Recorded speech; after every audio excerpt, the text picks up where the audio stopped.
quietly put down an 86, and that's how he does it. That's his skating in a nutshell. Quietly dominant. He low-key looked like Skeeter from Doug.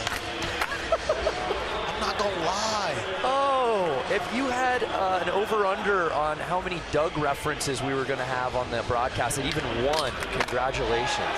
Did not see that coming. Kelvin Hoefler. I'm a little older. Showing no problem.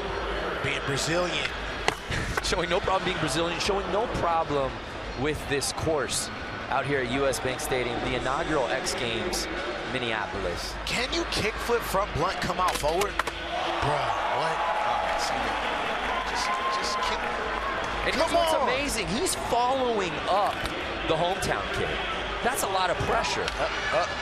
Oh! And did the front side flip. Did we get a shirt rip? See, look, now you just vexed. Now I don't care about you. Now I'm mad at you. It just got. We just went Hulkamania in run 2. Bro, you fat. Like, if you rip your shirt off, have it going on for yourself. Dude, you're doing too much. It's not even over. What if you To lose? be clear, Gary Rogers not a fan of this particular claim. You lose, you don't even, you know what I'm saying? I hope we can see this shirt rip one more time. That might put you in first place, but if you lose and you ain't got your shirt, how you feeling then? Can't buy another shirt. Oh, anything short of first place, Kelvin, that's just not going to feel right. It's so funny.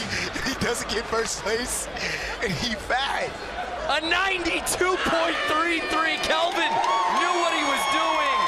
He doesn't need the shirt to put himself in the gold medal position. Wow. Maybe he thought it was 2 runs still. Bro, maybe he thought it was 2 still, bro. Maybe he thought it was done.